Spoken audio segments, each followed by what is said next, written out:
this is Mrs. Wong here. We'll be going through the FGC worksheet from last week.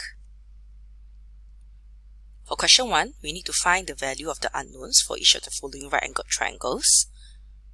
So the hint given to you was to identify the hypotenuse for each triangle first. Okay, so for the first triangle, hypotenuse.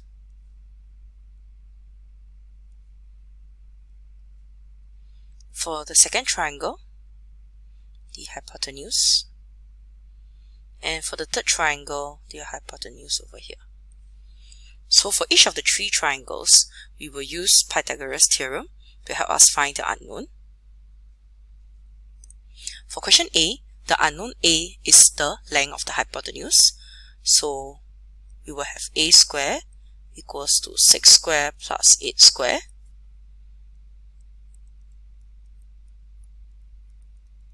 And that should give us A as 10. For the second triangle, the unknown is one of the shorter sides.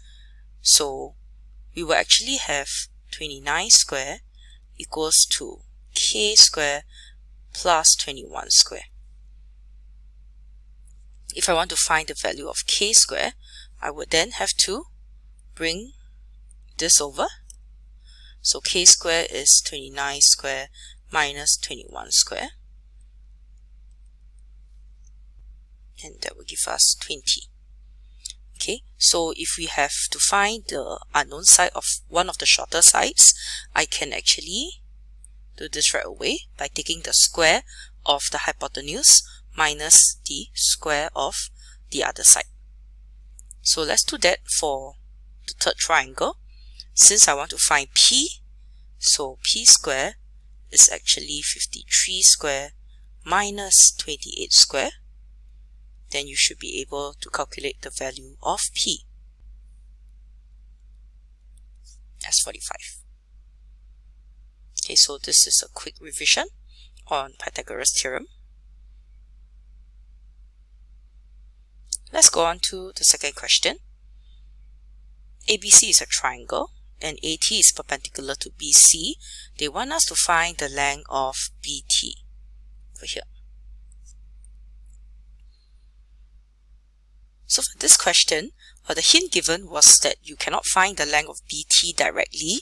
Given the information here, we have to make use of the two right-angled triangles. So looking at the information that you have, the first thing you have to do is to find the length of AT first. Once you're done finding the length of AT, then you use that to help you find the length of BT. Do try this question now if you have not tried so.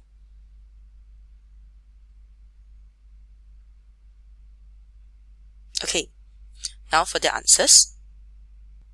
So I will find the length of AT first. I'm rounding off my answer to 5 significant figures because I will need to use this value of AT for the next step. Alternatively, you can also keep your answer as AT is the square root of 11 and use the exact answer for the next step. So we get BT as 2.24 cm. We'll now go on to the next question. So for question 3, rhombus ABCD has diagonals AC and BD meeting at M. And they tell you that AB is 35 cm, BM is 30 cm. They want us to find the length of AM.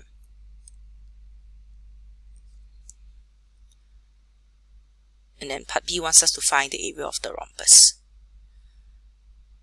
Now, if we take a look at this, okay, the hint given is to identify the right-angled triangles in a rhombus first. So we have to recall the properties of a rhombus.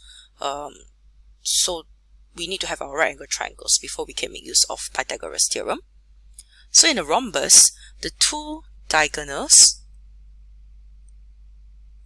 will actually intersect at right angles. So we do have 4 right-angled triangles here in the rhombus. Okay, that should help us find the length of AM because we know the length of AB and BM. So the length of AM is 18.0 cm. This will help us for part B. Okay, to also note they say hence. So the hint is we have to use the length of AM from part A to help us for part B. To find the area of this rhombus, I can simply find the area of one of the triangles. So for ABM, then I multiply it by 4 to find the area of the rhombus. And we have our answer as 1080 corrected to 3SF. We'll go on to question 4.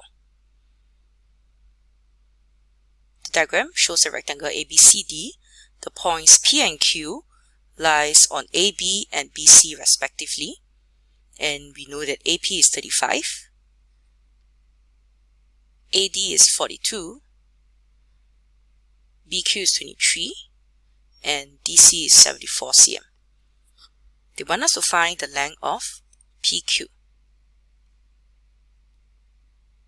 Okay, so to help us find the length of PQ, we do know that we have our rectangle, so the 4 sides are all right angles. Okay, so this will help us find the length of PQ. I can find the length of PB first. Then that will help us find the length of PQ. So the length of PQ is 60.5 cm, corrected to 3SF. Now for part B, they want us to show that triangle DPQ is not a right-angled triangle. So triangle DPQ is over here. Okay, so in order for us to show that it's not a right angle triangle, I need to first find the lengths of PD, DQ, and from part A I have the length of PQ. Then we need to see if it fits into Pythagoras theorem.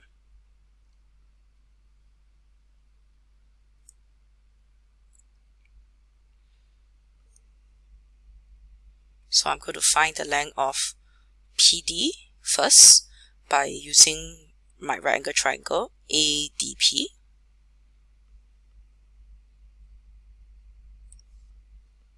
Okay, so I found the length of PD and QD.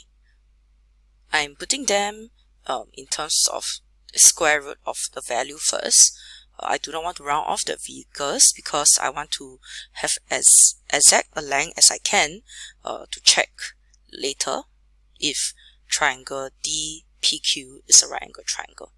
So even for PQ, I will use square root of 3665 to help me. Okay, so now I have all 3 sides of the triangle. So the longest length is actually PQ. Okay, so that has to be my hypotenuse. Oh, sorry, DQ is my hypotenuse. Okay, so how do I know it's the longest? Because the value in the square root is the largest. Okay, so QD has to be the hypotenuse. If triangle DPQ is the right angle triangle, then this would be the side opposite the right angle triangle. Okay, so I'll use my check. Now, if my value of QD is in terms of a square root of 5837, then QD square will simply be the square root of 5837 square. The square root and the square will effectively cancel each other out. So QD square is just 5837. So it will be the same for PD square and PQ square. Okay, so I realized that PD square plus PQ square is 5753, which is different from QD square. So I'll do my conclusion to say that they are not equal. since it's not a right angle triangle, I'll simply write that since QD square is not equals to PD square plus PQ square, then triangle DPQ is not a right angle triangle. There is no need for me to mention about the converse of Pythagoras theorem if it's not a right angle triangle, because I'm not using that now. Okay, so this is the answer for part B of question 4.